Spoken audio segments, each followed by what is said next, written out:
We are honored to have a former Halton District School Board student join our event tonight to share his story with you.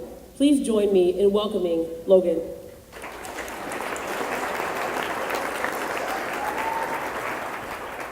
Hello everyone. Once again, my name is Logan Townsend. I'm currently studying theatrical studies at York University.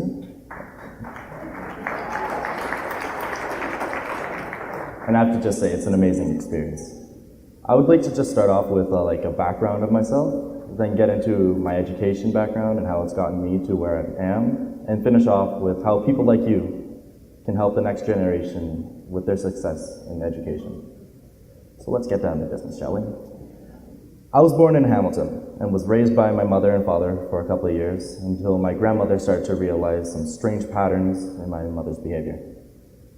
As time went by, my grandmother started to realize that my mother was physically abusing me.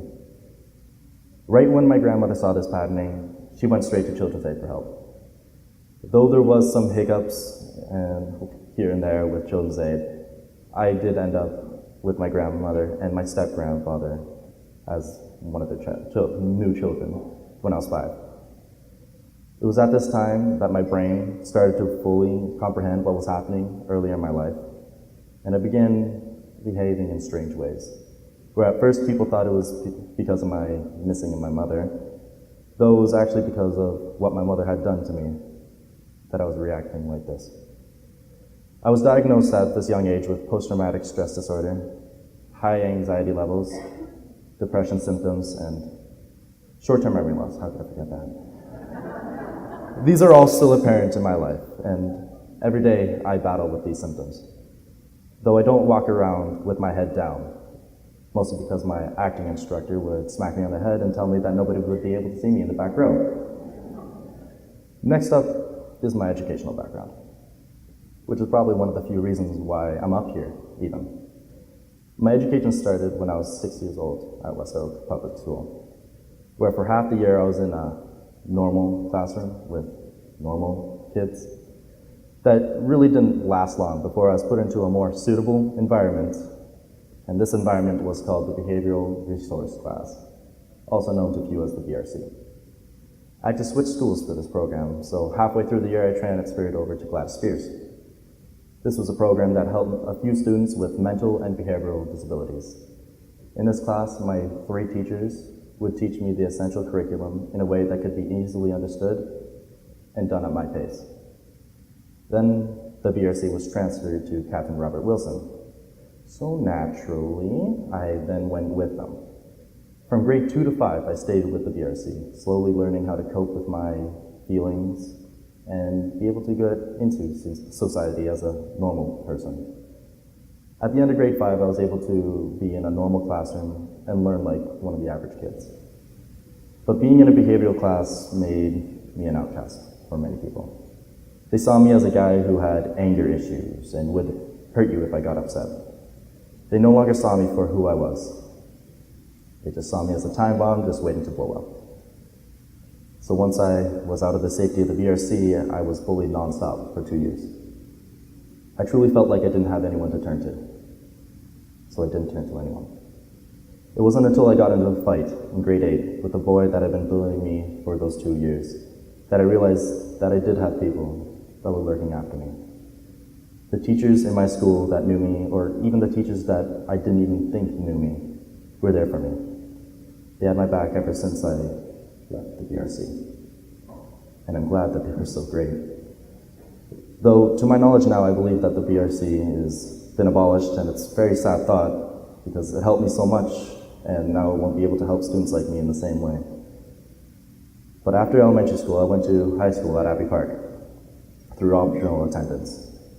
Originally, I was supposed to go to White Oak Secondary School, but I wanted a new start in my educational life. And since everyone from my elementary school was going to White Oaks, I believed that Abbey Park would be the better choice. That and it helped that I could just walk over to Abbey Park. At Abbey Park, I tried to remake myself. Through my time, I went through extracurricular after extracurricular. I did track and field, football, cross country, even contemplated doing rugby. It took 3 years of high school before I found my passion for theater. I was a part of Abbey Park's fall production, The Odd Couple, where Neil Simon's female version of this play, I played Jesus, a Spanish man. I'm not Spanish. So that was an experience. Then later in the spring, I did Show of Hands Drama Festival, which is run by students and directed by students, acted by students, which sounds like it could be a mess, but somehow it turns out to be gold. With these two experiences under my belt, I was confident enough to try and pursue it for my post-secondary education. Without the help and support from my high school guidance counselor and all the teachers that taught me, I truly believed that I would be pursuing something that I didn't have a passion for. Without all the staff of the Halton District School Board, I would have been left astray. Finally, I would like to say that everyone here can positively help students with their academic success. Even if it's just words of encouragement, I can say from personal experience that it does help. But I'd also like to speak to the students in the room. They have to do their part too. You have to go and get help if you feel like you need help. I didn't ask for help for the longest of time, and I felt like the world was against me. Once I asked for help, everything opened up.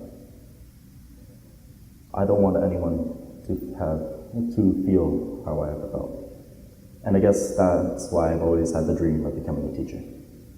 I was so influenced by the great ones before me that I want to go out there and become a greater one and help them and help students be their best, so I can help everyone as well. I guess what I'm trying to say is I want to go out there and break a leg. Break a legend. The legends that came before me so that I can surpass them. Without the help from the Halton Learning Foundation, I wouldn't have been able to get into my university program without any problems. I would have struggled financially and possibly even not pursued post-secondary education because of the financial issues. So I must thank them sincerely and wholeheartedly for bestowing with me the Harry Tompkins Scholarship. Thank you.